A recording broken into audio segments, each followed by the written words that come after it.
أما بعد فأعوذ بالله من الشيطان الرجيم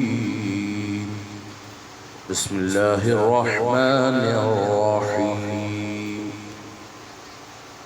ألا إن أولياء الله لا خوف عليهم ولا هم يحزنون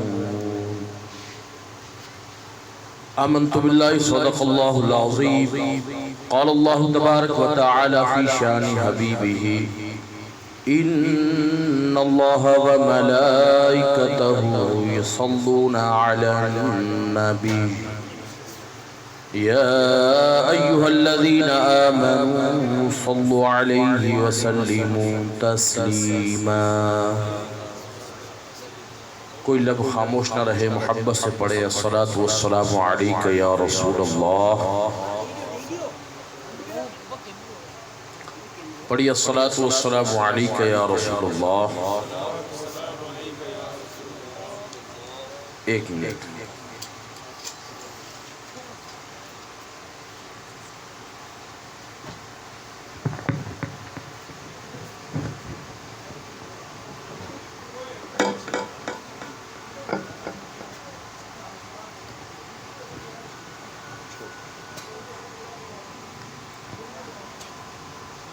ایسے نہیں، بلکہ محبت سے حضور کی ذات مقدسہ پر درود و سلام پڑھیں اور یہ سوچ کر پڑھیں کہ ہم یہاں سے پکاریں وہ وہاں سنیں، کیونکہ ماشاءاللہ کثیر تعداد بیٹھی ہوئی ہے اور حضور کریم علیہ السلام کی حدیث ہے، جب میرا کوئی غلام، میرا کوئی امتی مجھ پر درود پڑھتا ہے تو حضور فرماتے ہیں میں اس درود کو خود سنتا ہوں، اور فرماتے ہیں کہ سنتا ہی نہیں بلکہ اس کا جواب بھی دیتا ہوں۔ یہ سوچ کر درود پڑھیں، میرے کہنے پر نہ پڑھیں، بلکہ یہ سوچ کے پڑھیں کہ جس ذات پر ہم درود پڑھ رہے ہیں، جس ذات پر ہم درود پڑھ رہے ہیں وہ اللہ کی مخلوقات میں سب سے اعلیٰ اور عرفہ ذات ہے، اور ہمارے آقا ہیں جن کی غلامی کا ہم دعویٰ کر رہے ہیں، تو جس کی غلامی کا دعویٰ کریں اور پھر جب اس پر درود و سلام پڑھیں تو پھر محبت سے نہ بھیجیں گے تو پھر یہ وفاداری نہیں۔ عشق اور محبت اور یہ سوچ کر پڑھیں کہ ہم یہاں سے پکاریں وہ وہاں پہ سنیں۔ مصطفیٰ کی سماعت پہ لاکھوں سلام، پڑھیے الصلاة والسلام علیک یا رسول اللہ، الصلاة والسلام علیک یا حبیب اللہ، الصلاة والسلام علیک یا نبی اللہ، وعلى آلك وأصحابك يا نور الله، وصلى الله تعالى على خير خلقه ونور عرشه وقاسم رزقه وأصحابه وأزواجه وأهل بيته أجمعين برحمتك يا أرحم الراحمين۔ مولاي صل وسلم دائما أبدا على حبيبك خير الخلق كلهم، یا رب بالمصطفى بلغ مقاصدنا واغفر لنا ما مضى یا واسع الکرم۔ وہ کیا دبے جس پہ ہو حمایت کا پنجہ تیرا، شیر کو خطرے میں لاتا نہیں کتا تیرا، غوث اعظم امام مقت کا ون کا، جلوہ شان قدرت پہ لاکھوں سلام۔ حمد و صلاۃ کے بعد واجب الاحترام صاحب محفل، صاحب خانہ، بالخصوص جناب جان محمد ارشادی زیدہ شرفہ صاحب اور ہمارے عبدالقادر ارشادی صاحب، اللہ تعالیٰ ان کے اہل خانہ پر، ان کے رزق پہ، ان کے گھر پر، ان کے کام پہ اللہ تعالیٰ برکت اور رحمت نازل فرمائے۔ آج بھی الحمدللہ ہمارے جان محمد بھائی نے اپنے گھر پر محفل 11ویں رکھی ہے، تو یہ شرف اللہ نے انہیں عطا فرمایا کہ اتنی بڑی ہستی، بزرگ ہستی کہ جو اولیاء کے امام ہیں، ان کی 11ویں یہ آج اپنے گھر پہ منا رہے ہیں۔ بولے سبحان اللہ۔ بہت کچھ انشاءاللہ علم دین سیکھنے کو ملے گا، اور میری اول ترجیح یہی ہوتی ہے کہ جب محفل میں تقریر کی جائے تو اس سوچ کے ساتھ کی جائے کہ یہاں سننے والے جو آئے ہیں یہاں سے علم دین کا ذخیرہ لے کر اٹھیں اور اٹھ کر پھر اسے یاد بھی رکھیں اور اس پر عمل کی توفیق بھی اللہ سے مانگیں، یاد رکھیں۔ اور محفل بلکہ خطیب جو عالم بلایا جائے اس کا کام ہی یہ ہوتا ہے کہ جو لوگ اسے سن رہے ہیں وہ ان کو علم دین سکھائے۔ اس محفل کا مقصد کیا ہے، اس محفل کا حقیقی لنگر کیا ہے، وہ انہیں کھلائے۔ حقیقی لنگر یہی ہے کہ جس کے نام پر یہ محفل کی جا رہی ہے اس بزرگ کی زندگی اور اس بزرگ کے انداز زندگی، اس بزرگ کے علم اور اس بزرگ کی جو انہوں نے اپنی عبادات میں وقت گزارا اس پر تذکرہ کرے اور لوگوں کو یہ درس دے کہ خدا را اپنے بزرگوں کے نقش قدم پر چلے۔ یہ مقصد ہونا چاہیے۔ تو آپ سے گزارش ہے جو میں گفتگو کروں کوشش کریں بغور سماعت کریں اور اسے یاد بھی رکھیں اور کوشش کریں کہ اللہ تعالیٰ جو ہے اللہ کی بارگاہ میں دعا کریں اللہ ہمیں اس پہ عمل کی توفیق عطا فرمائے۔ پہلے یہ کہ غوث اعظم پر بات کرنے سے پہلے میں نے قرآن کریم فرقان مجید کی جو آیت مقدسہ آپ کے سامنے تلاوت کی ہے اس کا ترجمہ اور تفسیر میں آپ کے سامنے کچھ پیش کر دیتا ہوں کہ بزرگوں نے فرمایا ہے، رب تعالیٰ فرمایا الا ان اولیاء اللہ لا خوف علیہم ولا هم یحزنون۔ قرآن کیا کہہ رہا ہے؟ رب فرما رہا ہے خبردار بے شک یہ جو اللہ کے ولی ہیں، اولیاء اللہ اللہ کے ولی ہیں، یہ لا خوف انہیں کوئی خوف نہیں، ولا هم یحزنون انہیں کوئی غم بھی نہیں۔ اب سوال پیدا ہوتا ہے کہ یہ ولی جو ہیں یہ ہیں کون لوگ؟ ولی کہتے کسے ہیں؟ یاد رکھیں ولی لفظ نکلا ہے ولا سے، اور ولا کے معنی بزرگوں نے محققین نے جو لکھے ہیں وہ ہیں قریب والا۔ کیا معنی؟ پیچھے سے لوگ بولے نا تو سمجھ آئے گا کہ واقعی سیکھنے بیٹھے ہیں۔ کیا معنی ہے؟ قریب والا۔ ولی کہتے ہیں قریب تر کو۔ کسے کہتے ہیں؟ قریب تر کو۔ اب یہاں پر اگر بندہ کسی بندے کا ولی ہو، مثال ہے کسی کا وصال ہوتا ہے تو امام صاحب جنازہ پڑھانے سے پوچھتے ہیں پہلے بھائی اس کا ولی کون ہے؟ یہ جو میت سامنے لیٹی ہے اس کا ولی کون ہے؟ کوئی بندہ ہاتھ اٹھاتا بھائی میں بھائی ہوں، بیٹا ہوں، والد ہوں، جو بھی ہوں، تو امام صاحب اس سے اجازت لیتے ہیں کہ قریب تر جو ہے۔ اب یہاں پر بات ہو رہی ہے کہ ولی قریب والے کو کہتے ہیں، اور ولی اللہ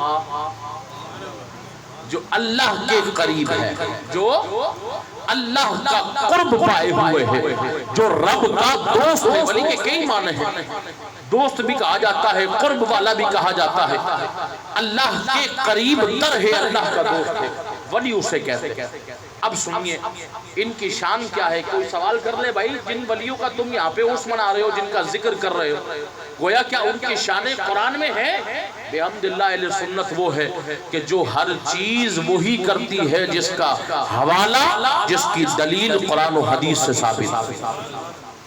قرآن کہہ رہا ہے جن کا ہم عرس منا رہے ہیں، جن بزرگوں کا ذکر کر رہے ہیں، قرآن کہہ رہا ہے ہاں جی ان کی شان یہ ہے، پہلے تو ان کا ذکر ہے الا ان اولیاء اللہ، خبردار بے شک یہ جو ولی ہیں، یہ جو دوست ہیں، یہ اللہ کے دوست ہیں، اور ان کی شان یہ ہے لا خوف علیہم ولا هم یحزنون، انہیں کوئی خوف نہیں۔ بولے سبحان اللہ، انہیں کوئی خوف نہیں۔ اب یہاں سوال پیدا ہو سکتا ہے کس چیز کا خوف، کس بات کا خوف؟ حضرت امام اسماعیل حقی رحمت اللہ تعالی فرماتے ہیں نہ دنیا کا خوف نہ آخرت کا خوف۔ بولے سبحان اللہ۔ بھائی ہر بندے کو کوئی نہ کوئی خوف تو ہوتا ہے نا۔ مجھے اور آپ کو مال زر کا خوف ہے، کاروبار کا خوف ہے، گھر والوں کا خوف ہے، گھر کا خوف ہے، دنیا کا خوف ہے، لوگوں کی اپنی برادری کا خوف ہے، لوگوں کے اچھے برے کہنے کا خوف ہے۔ یہی خوف ہوتا ہے نا دنیا دار لوگوں کو۔ مگر یہ اللہ کے قرب پانے والے ولی وہ ہیں انہیں اس چیز کا کوئی خوف نہیں، اور نہ ہی آخرت کا خوف کہ کل قیامت میں ہمارے سے کیا سوال جواب ہوں گے اور اس کا جواب ہم کیا دے پائیں گے؟ اس چیز کا بھی نہ دنیا کا نہ آخرت کا خوف۔ اب آپ سوال کر سکتے ہیں مولوی صاحب آپ کہہ رہے ہیں نہ دنیا کا خوف ہے نہ آخرت کا، بھائی خوف کیوں نہ ہوگا؟ خوف تو ہونا چاہیے۔ میں نے کہا ایک مثال دیتا ہوں آپ سب سمجھ جائیں گے کہ خوف ہوگا عام لوگوں کو، مگر جو قرب الہی پالے اللہ کا دوست بن جائے پھر اسے کیسا خوف۔ آج دنیا میں مثال ہے جس علاقے میں ہم یہاں بیٹھے ہیں یقیناً اس کے ساتھ ایک متصل تھانہ بھی ہوگا ہے جی، اگر اس تھانے میں یہاں رہنے والے کے ایک بندے کا دوست ایسے جو لگ جائے ہے جی، تو دوسرے دن وہ بندہ روڈ پر تھوڑا سا گربان کھول کے سینہ تان کے چل رہا ہوگا۔ کیوں بھائی اتنا معاملہ کیوں ہے، اتنا سینہ تان کے کیوں چل رہا ہے؟ کہا اس لیے کہ اب مجھے کوئی خوف نہیں۔ کیوں؟ کہا اب میرے جو تھانہ ہے علاقے کا اس میں ایک ایسے جو آیا ہے وہ میرا جگری دوست ہے، وہ میرا پیارا ہے۔ معلوم ہوا اس کائنات کے حصے کے کونے میں اگر ایک علاقے میں ایسے جو آ جائے اور وہ ہمارا دوست ہو تو ہم اپنے سر کو اٹھا کر چلتے ہیں کہ اب مجھے اس علاقے میں اس جگہ پر کوئی خوف نہیں، کیوں کہ میرا دوست ایسے جو ہے۔ اب سوچنے کی بات ہے اتنی سیٹ پہ بیٹھنے والا اگر ہمارا دوست ہو تو ہم علاقے میں بے خوف ہو جائے۔ پوری کائنات کا مالک، پوری کائنات کا خالق، پوری کائنات کو پیدا کرنے والا وہ رب کہتے الا ان اولیاء اللہ، یہ میرا خوف رکھتا ہے، یہ میرا دوست ہے۔ پھر بتاؤ وہ بندہ دنیا اور آخرت میں بے خوف نہ ہو تو کیا ہو؟ اسی لیے فرمایا کہ وہ بندہ جو اللہ کا دوست ہے قرب والا ہے پھر اسے نہ دنیا کا خوف ہے نہ آخرت کا خوف۔ اب یہاں ہماری تربیت کا حصہ ہے، نہ غم ہے نہ خوف ہے۔ ایسے لوگوں کو ہم ڈھونڈے کہاں؟ کیونکہ یہاں تو آج یہ پرفتن دور ہے۔ میں نے آپ کو شروع میں کہا میری تقریر میں میری کوشش ہوتی ہے کہ میں آپ سے صرف نعرے لگوا کے چلا جاؤں، یہ میری تقریر کا مجھے مزہ نہیں آتا۔ تقریر کا مزہ جب ہے کہ جب ہر آدمی سن کر اس سے علم دین حاصل کرے اور سوچے کہ واقعی یہ ہم میں فرق ہے، ہم اس پر اپنی ذاتی اصلاح کریں۔ آج اس پرفتن دور میں کیا ہے، آپ کسی روڈ پر نکلیں کم سے کم ایک ورنہ دو چار تو آپ کو نام نہاد ولی مل ہی جائیں گے۔ ایسے ہی ہے ہمارے یہاں مزاج بن گیا جس کے بال بڑے، جس نے 4 انگوٹھی 3 انگوٹھی 2 انگوٹھی ڈال رکھی ہے، ایک آدھ کڑا 2-4 ڈوریاں ہاتھ میں ڈال رکھی ہیں، ایک آدھ تسبیح گلے میں ڈال رکھی ہے، 4-5 مہینے سے نہایا نہیں ہے، وہ ولی ہے۔ مزاج بنا ہوا، ایسا نہیں ہے۔ ولی کون ہوتا ہے؟ جب قرآن شان بتا رہا ہے، قرآن ان کی نشانیاں بھی بتائے گا۔ اب ڈھونڈنا آپ کا کام، تحقیق کرنا آپ کا کام نہیں جی یہ تو مولویوں کا کام ہے۔ میں نے کہا کیوں؟ کیا آپ ایمان والے نہیں ہیں؟ ہر ایمان والے کا ایمان قرآن کے ہر لفظ پر ہونا چاہیے۔ آج ہم وہ معزز تھے زمانے میں مسلمان ہو کر اور ہم خوار ہو گئے تاریخ قرآن پر۔ ہم نے قرآن کو چھوڑ دیا، ہم نے قرآن کو چھوڑ دیا، اللہ کے احکامات کو چھوڑ دیا۔ آج ہم مال کے غم میں پریشان ہیں، اولاد کے غم میں پریشان ہیں، دنیاوی مشکلات میں گر گئے۔ کیوں؟ ہم نے قرآن کو چھوڑ دیا۔ ہم جا رہے ہیں ان لوگوں کو کہ بھائی یہ بابا ہے اس کے پاس رش ہے ہماری مشکل دور کر دے۔ نہ خدا کا واسطہ اپنی اصلاح کریں۔ یہ پرفتن دور ہے، اس میں ایمان بچانا سب سے لازم۔ آپ تحقیق کریں قرآن و حدیث کے مطابق، آپ پر لازم ہے۔ مال بچانے کے لیے بھی تو تحقیق کرتے ہیں نا۔ گھر والے پیسے دے جائے جا کے دودھ لے آئیں، باہر روڈ پر سینکڑوں دکانیں ہیں، جاتے کہاں ہیں؟ جہاں خراب دودھ ملتا ہے وہاں جاتے ہیں یا جہاں اچھا ملتا ہے؟ بولیں کہاں جاتے ہیں؟ جہاں اچھا ملتا ہے. بھائی دودھ تو جہاں خراب ملتا ہے وہاں بھی دودھ ہی ہے, وہاں سے کیوں نہیں لیتے؟ مولوی صاحب پیسے ضائع ہو جائیں گے, مال ضائع ہو جائے گا. میں نے کہا مال کی بڑی فکر ہے تو پھر 2 نمبر ولیوں کے پاس کیوں جا رہا ہے؟ ایمان ضائع ہو جائے گا.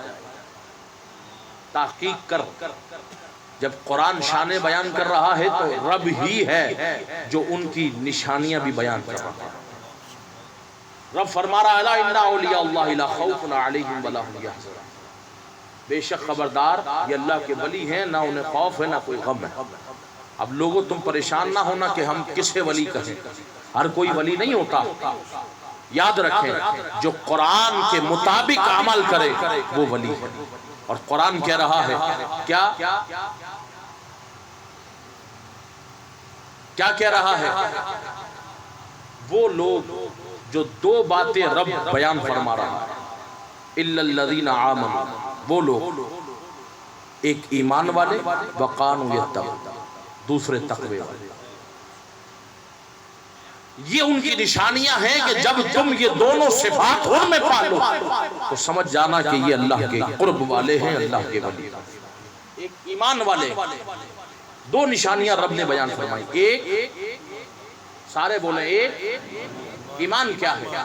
اللہ کی وحدانیت کو مانے, رسول اللہ علیہ السلام کی رسالت کو مانے, فرشتوں پر کتابوں پر ایمان رکھے, اور جو ہم پر فرائض لازم کیے گئے جو دین کے ستون ہیں, نماز, روزہ, حج, زکوٰۃ, ان تمام پر عمل کرے اور ان کو تسلیم کرے. ایک کا بھی انکار کرے گا کافر, ایک کا بھی انکار کرے گا. جب کافر ہے تو پھر ولی کیسے؟ جب کافر ہے تو پھر ولی کیسے بنے گا؟ جو مسلمان ہی نہیں پھر ولایت کا دعویٰ کرے تو پھر وہ جھوٹا ہے, کذاب ہے. آج کا ولی اس کا حال یہ ہے کہ ولی بنا بیٹھا, اور جب نماز کا وقت ہو تو نماز نہ پڑھے. ایسا ہی ہے نا, نماز کا جب وقت ہوتا ہے تو پھر نماز نہیں پڑھتا. روزے کا وقت آ جائے, فرض روزے آ جائے تو روزہ نہیں رکھتا. مال خوب جمع ہے, حج نہیں کرتا, زکوٰۃ نہیں دیتا. اور ولی تو وہ ہے جو نوافل نہ چھوڑے. یہاں تو فرض چھوڑ رہا, ہجوم میں بیٹھا ہے, رات بھر قوالی ہوئی, رات بھر قوال کے ساتھ اسٹیج پہ ناچے گا, اور نماز فجر کا وقت ہوگا تو قوال ولی پر, نام نہاد ولی پر یعنی پیر پر, اور پیر قوال پر سوئے پڑے, فکر نہیں ہے نماز. تو خدا را ایسے لوگوں کو پہچانے اور پھر ان سے دور رہے.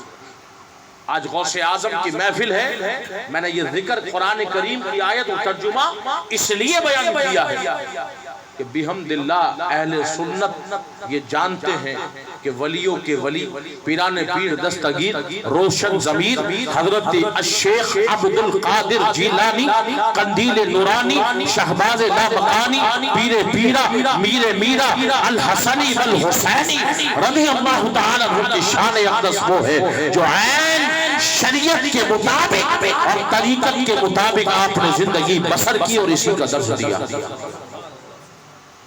آئیے غوث اعظم کی تاریخ کو دیکھتے. قرآن کہہ رہا ہے یہ 2 صفات ذہن میں رکھنا, ایک ایمان, دوسرا تقوی. اب آئیے غوث اعظم کی شان سنتے ہیں. میرے اور آپ کے پیر پیرا میر میرا کی زندگی کس انداز پر گزری. غوث اعظم دنیا میں تشریف لائے,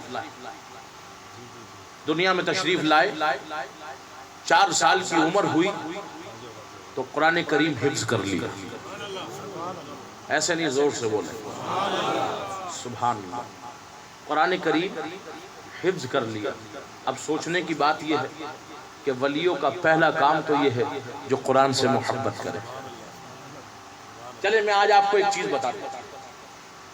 غوث اعظم قطب سبحانی شیخ عبد القادر جیلانی جو ہے, پہلے دن جب مدرسے گئے, آپ سب کو پتہ ہے, تو قاری صاحب نے قرآن پڑھانا شروع کیا تو آپ نے 17 سپارے پڑھا دی.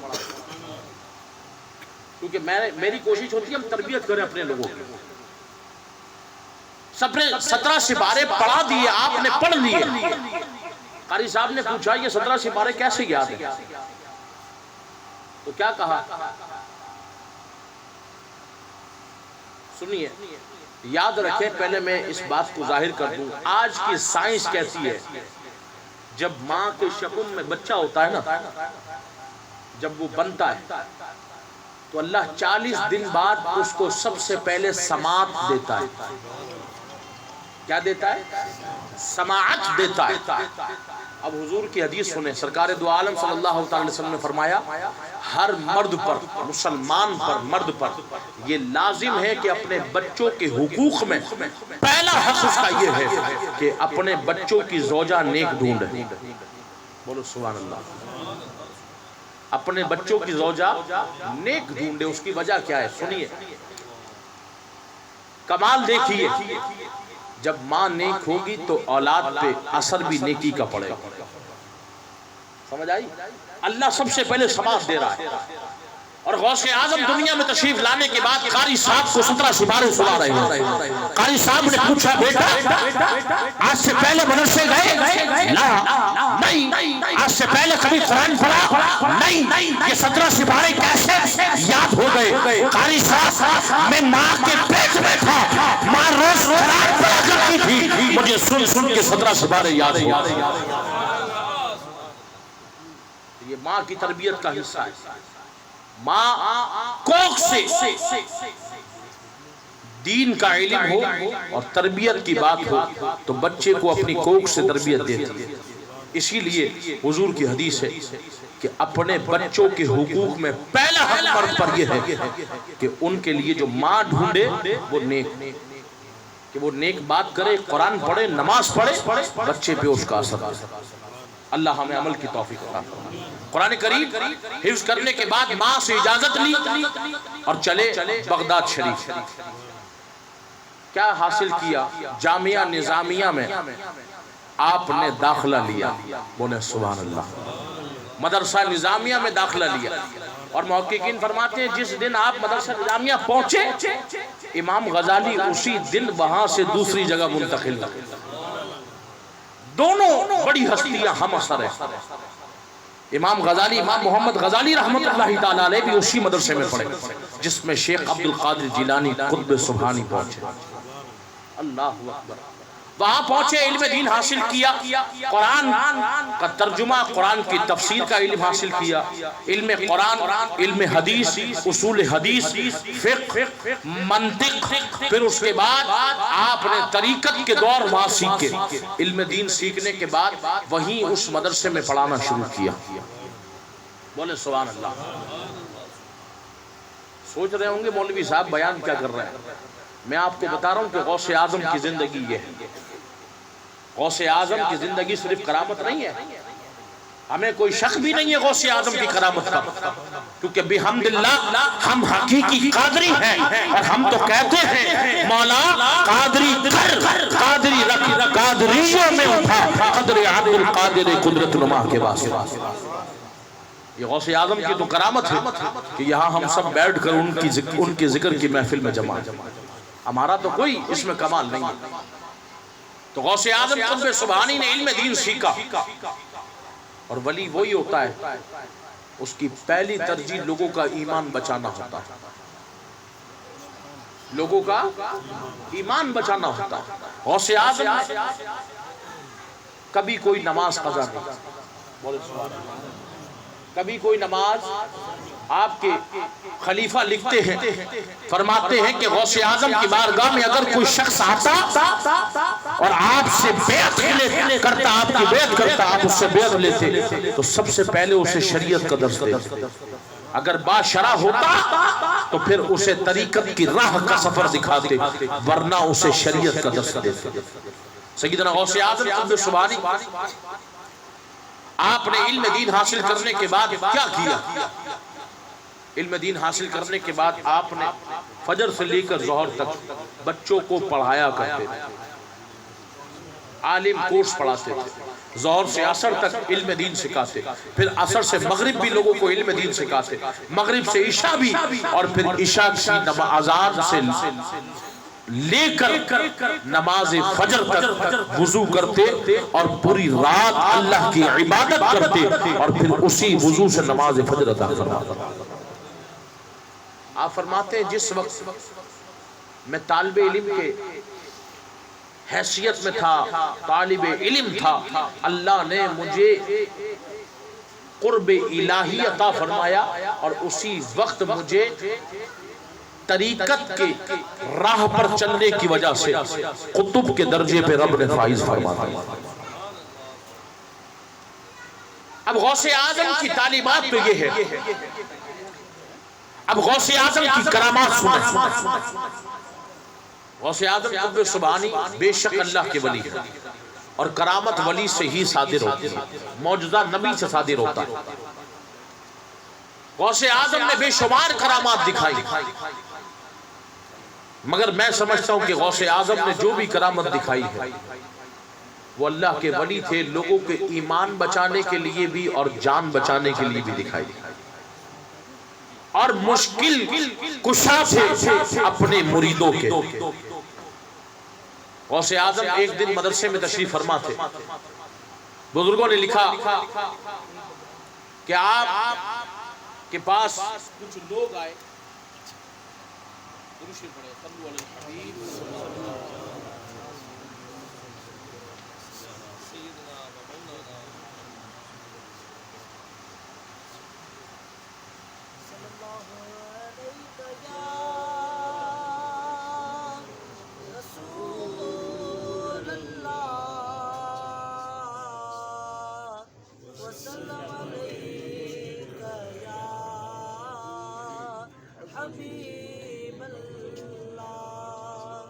صلی اللہ علیہ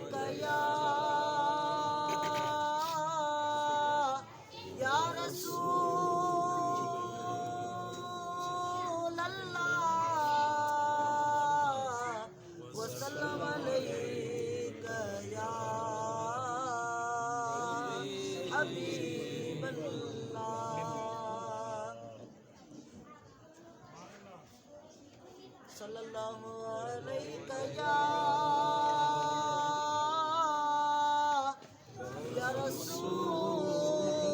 اللہ وسلم علیک یا حبیب اللہ۔ صلو علی الحبیب صلی اللہ تعالی علی محمد صلی اللہ علیہ وسلم۔ تو میں بات کر رہا تھا غوث اعظم کی کرامت کی۔ سیدنا غوث اعظم کی بارگاہ میں لوگ آئے، کہنے لگے حضور ایک پادری آ گیا اور لوگوں کو عیسائیت کی دعوت دے رہا ہے اور کہتا ہے مجھ سے مناظرہ کرو۔ غوث اعظم سارے کام چھوڑ کر وہاں تشریف لے گئے۔ لوگ کہتے ہیں حضور سینکڑوں لوگ ایسے ہیں جو اس کی بات سن کر قائل ہو گئے ہیں، ان قریب ہے کہ وہ عیسائیت کو قبول کریں۔ غوث پاک وہاں پہنچے، اب غوث اعظم تو غوث اعظم تھے، ولیوں کے سردار تھے، آپ کے چہرے پر نورانیت دیکھ کر وہ تھر تھرانے لگا، گھبرانے لگا، اور غوث اعظم نے فرمایا پادری کیا کہتا ہے تو؟ وہ کہنے لگا جناب میں کہتا ہوں کہ عیسیٰ اللہ کے قابل نبی ہیں، مقبول نبی ہیں، اور اللہ نے ان کو درجہ آپ کے نبی محمد مصطفیٰ علیہ السلام سے بڑا دیا ہے، اور کہتا ہوں کہ میں نے اللہ تعالیٰ نے ان کو وہ معجزہ دیا ہے جو کسی کو نہیں دیا، وہ مردوں کو جلا لیا کرتے تھے۔ یہ جب بات کہی تو لوگ بڑے قائل ہونے لگے۔ غوث پاک نے فرمایا اچھا مجھے ایک بات کا جواب دے۔ کہنے لگا کیا؟ یہ بتا جو عیسیٰ علیہ السلام کو اللہ نے معجزہ دیا لوگوں کو زندہ کرنے کا، کیا عیسیٰ کے نقش قدم پہ چل کے ان کی امتیوں نے بھی یہ کمال دکھایا؟ یہ کمال دکھایا؟ کہنے لگا نہیں۔ تو آپ نے فرمایا سن میں نبی نہیں، میں نبیوں کا غلام ہوں۔ فرمایا بے شک عیسیٰ نبی ہے اللہ کے، مگر ہمارے آقا کا درجہ یہ ہے کہ وہ امام الانبیاء، اور فرمایا میں نبی نہیں۔ شیخ عبد القادر جیلانی فرماتے ہیں میں نبی نہیں بلکہ نبیوں کا غلام ہوں، اور تو بات کر رہا ہے مردہ جلانے کی، تو میں نبیوں کا غلام ہوں، آخری نبی کا امتی ہوں، یہ کام میں بھی کر دوں گا۔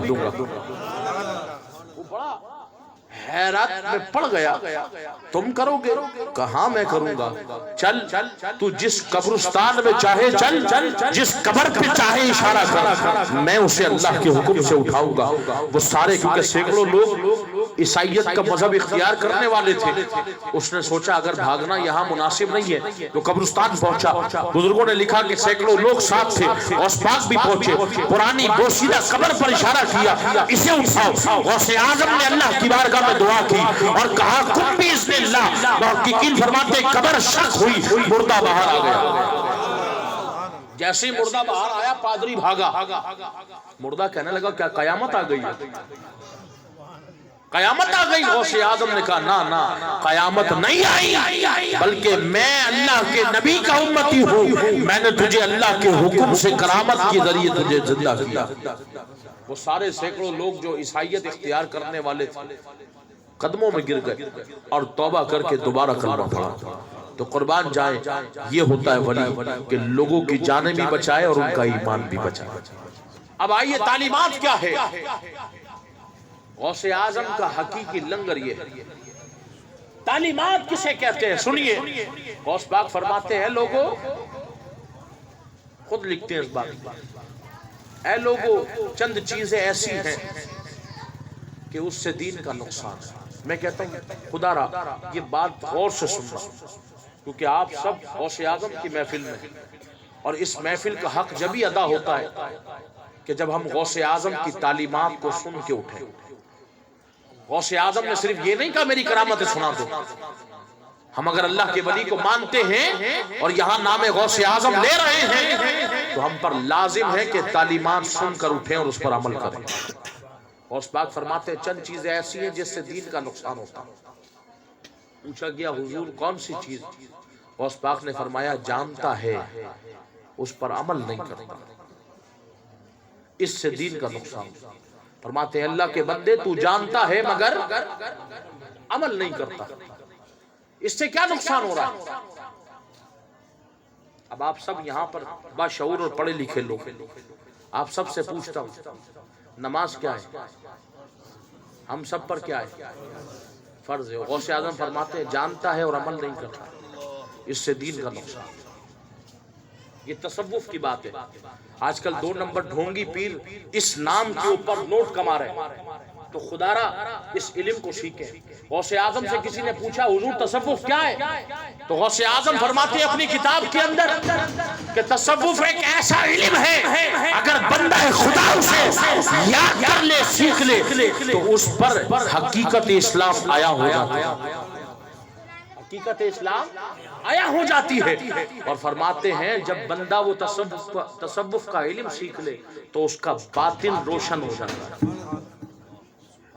باطن یہ ہے تصوف، تصوف کی بات ہے۔ غوث اعظم محققین فرما رہے ہیں، غوث اعظم فرماتے ہیں وہ چیزیں کہ جسے تجھے پتا ہے مگر تو عمل نہیں کرتا۔ غوث پاک فرماتے کہ تصوف وہ علم ہے کہ بندے کا باطن آباد ہو جاتا ہے۔ اور یہی سوال جب داتا علی حجویری سے کیا، کون ہے داتا علی حجویری؟ غوث اعظم خود فرماتے ہیں اگر میرے دور میں ہوتے تو میں ان کے ہاتھ پر بیعت کرتا۔ امام حسن مجتبی کی 8ویں پشت میں سے ہے داتا علی حجویری، وہ ہے کہ جب غریب نواز نے آپ کے دربار پر حاضری دی اور چلہ کشی کے بعد واپس نکلے، جو فیضان جو سینہ وہاں دربار میں روشن ہوا، آپ فرماتے ہیں جب میں واپس جا رہا تھا تو مجھ سے جایا نہ گیا، میں واپس مڑا اور آپ کے جو فیضان کو میں نے پایا تھا وہ میرے سینے سے لبوں پر آ گیا۔ کسی نے پوچھا وہ لبوں پر آیا تو کیا نکلا؟ خواجہ صاحب کہتے ہیں میرے لبوں پر آیا تو نکلا گنج بخش فیض عالم، مظہر نور خدا، ناقصارہ پیر کامل کاملارہ رہا۔ وہ داتا علی حجویری وہ فرماتے ہیں جب ان سے پوچھا حضور تصوف کیا ہے تو فرمایا تصوف ایسا علم ہے کہ بندہ سیکھ لے تو اسے پتہ لگے کہ زندگی گزارنی کیسے ہے۔ فرماتے ہیں اگر وہ علم سیکھ لے تو اسے زندگی میں پتہ لگ جاتا ہے میرے مرنے کے بعد میرے ساتھ کیا ہو۔ تصوف وہ علم ہے کہ فرماتے ہیں دل صاف ہو جاتا ہے۔ یہ ہمارے بزرگوں کی ہسٹری ہے، خدارا اپنے بزرگوں کی ہسٹری کو پڑھے، یاد کرے. آج یہ 2 نمبر نام نہاد ویر ان کے نام پر آپ کو لوٹ رہے، ان کے نام کا عرس کراتے. آپ دیکھتے ہوں گے پوری رات قوالی ہوتی ہے، پیر صاحب ناچ رہے ہیں، خوب نوٹ لٹائے جا رہے ہیں، اور اس بزرگ کی تعلیمات کا ایک درس 5 منٹ کا درس وہاں نہیں دیا جاتا. میں کہتا ہوں یہ اس ولی سے غداری. آج دیکھو آپ پھر دوسرے ہمارے ولیوں کا مذاق اڑاتے ہیں. آج ہمارے بزرگوں کی ہسٹری تو پڑھے. داتا علی اجمیری محققین فرماتے ہیں اپنے وقت کے پائے کے علم دین کے امام تھے. یہ بہاؤالدین ذکریہ، حضرت بہاؤالدین ذکریہ، حضرت بختیار، حضرت بہاؤالدین ذکریہ، حضرت عثمان مروندی المعروف شہباز قلندر، حضرت بابا فرید گنج شکر اور حضرت بختیار کاکی، یہ چاروں پانچوں بزرگ ہم اثر ایک ہی مدرسے میں پڑھنے والے. اور بہاؤالدین ذکریہ اتنے پائے کے بزرگ کہ اپنا مدرسہ کھولا، اور اس میں کتابیں کس کی پڑھائی جاتی تھی علماء کو پتہ ہے؟ حضرت عثمان مروندی المعروف شہباز قلندر کی لکھی تھی. یہ ہمارے بزرگوں کی ہسٹری ہے. اتنے بڑے بڑے عالم تھے، اور آج جاہل ان کے نام کو لیتے ہیں صرف عوام کو لوٹنے کے لیے. تو خدا را بزرگوں کو مانتے ہیں تو ان کی ہسٹری پڑھیں، اس پہ نقش قدم پہ چلیں. داتا علی اجمیری فرماتے ہیں کہ میں 60 ملکوں میں کشف المحجوب میں لکھا. کتنے؟ 60 ملکوں میں پیدل گیا. فرماتے ارے نماز دور کی بات ہے، کسی ملک کے سفر پہ جماعت قضا نہیں ہے. یہ بزرگوں کا ہمارا انداز زندگی. اور میرے غوث اعظم فرما رہے کہ تجھے پتہ ہے اور تو عمل نہیں کرے. ہم سب کو پتہ ہے نماز فرض ہے، مگر ہم پڑھتے نہیں. پتہ ہے نماز فرض ہے، ہم پڑھتے نہیں. کون لوگ نہیں پڑھتے نماز؟ کبھی سوچا؟ شاید کسی کے سر سے گزر جائے تو معذرت، مگر تصوف ایسی سمجھایا ہمارے بزرگوں نے. کبھی سوچا ہے کہ نماز کون لوگ نہیں پڑھتے؟ کسی استاد نے بچوں سے سوال کیا بیٹا نماز کون نہیں پڑھتا؟ بچوں نے جواب دیا استاد جی. ایک نے ہاتھ اٹھایا، استاد نے کہا جواب دو. کہنے لگے استاد جی نماز وہ لوگ نہیں پڑھتے جو جاہل ہوتے. دوسرے نے ہاتھ اٹھایا، استاد نے کہا جواب دو. استاد جی نماز وہ نہیں پڑھتے جنہیں نماز کا نہیں پڑھتا.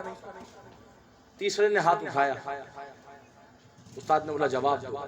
تیسرے نے کہا استاد جی نماز وہ نہیں پڑھتے جو کافر ہوتے. اللہ، آج اس محفل کا درس یہی ہے. غوث اعظم فرما رہے تجھے پتہ ہے اور تو عمل نہیں کرتا، یہ دین کا نقصان ہے. آئیے میں حضور کی حدیث سناتا ہوں. سرکار دو عالم صلی اللہ تعالی علیہ وسلم نے فرمایا صحابہ سے صحابہ جانتے ہو مسلمان اور کافر میں فرق کیا ہے؟ صحابہ نے کہا حضور آپ بتا دیجیے. حضور نے فرمایا صحابہ مسلمان اور کافر میں فرق یہ ہے کہ کافر نماز نہیں پڑھتا، مسلمان نماز پڑھتا. کافر، آج میں یہاں سے اٹھوں تو میں خود سوچوں اور آپ اپنے بستر پہ لیٹ کے سوچنا کہ ہم نماز نہیں پڑھتے تو ہم میں کون سی کمی ہے. یا تو ہم جاہل ہیں یا ہمیں نماز کا نہیں پتا، اور بحمداللہ ہم مسلمان ہیں. تو یہ مسلمانوں کا کام نہیں نماز قضا کرنا، کافروں کا کام. تو جب ہم ہیں مسلمان تو پھر کافروں کے نقش قدم پہ کیوں چلیں؟ غوث اعظم کی تعلیمات تو یہ کہ غوث اعظم پوری رات عبادت کیا کرتے، کوئی نماز قضا نہیں ہوتی. محققین نے لکھا ہے کہ 40 سال آپ نے نمازیں پڑھائی، امامت فرمائی ہے، پوری زندگی میں کوئی نماز قضا نہیں ہوئی. 40 سال تو وہ ہے جو بزرگ فرماتے ہیں آپ نے اس میں امامت کی ہے، منبر رسول سے درس حدیث دیا ہے. اور آپ کے شہزادے حضرت سخی عبدالوہاب شاہ جیلانی رحمت اللہ تعالی علیہ فرماتے ہیں میرے باپ عبد القادر نے 33 سال مدرسے سے بیٹھ کر فتوے جاری فرمائے اور تدریس فرمائی. یہ ہمارے بزرگ. غوث اعظم سے کسی نے پوچھا حضور رات بھر جو آپ عبادت کیا کرتے تھے، نوافل پڑھتے تھے، عشاء کے وضو سے لے کر عشاء کی نماز سے لے کر ایک وضو سے فجر تک پڑھتے تھے، کیا پڑھتے تھے؟ آپ نے فرمایا پوری رات اللہ کے حضور قیام کرتا تھا. حضور کیا پڑھتے تھے؟ فرمایا روز ایک قرآن پڑھتا تھا. یہ ہمارے بزرگوں کی تعلیمات. تو خدا را تصوف کا علم سیکھیں،